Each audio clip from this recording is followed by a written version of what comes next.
na-appreciate ko talaga yung pagpunta ng bawat isa dito na talagang naglaan kayo ng oras, ng panahon para makiisa sa pag-celebrate ng birthday ni Bella. So, thank you so much, and gusto ko din mag-extend ng thank you sa Zara's Catering Service.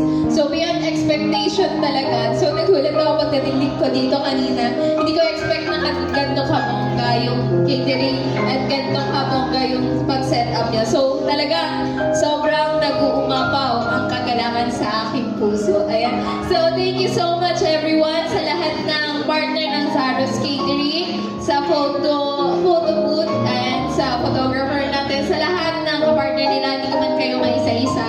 And more specifically, ang head kasi ng Zara's Catering, si Sir Edward, tsaka si Miss Catherine Tevez. So, thank you so much po. And hindi din naman to magiging possible itong event na to kung wala din yung tulong nyo. So, above all, nagpapasalamat ako sa Lord kasi ang Lord ang nagbigay ng wisdom, ng knowledge, ng kalakasan sa bawat isa na tayo ay makapag-gather dito at makapagpasalamat at makapag-celebrate kasama ang ating pinakamamahal na si Bella Natalie. So, thank you so much everyone, and God bless you all.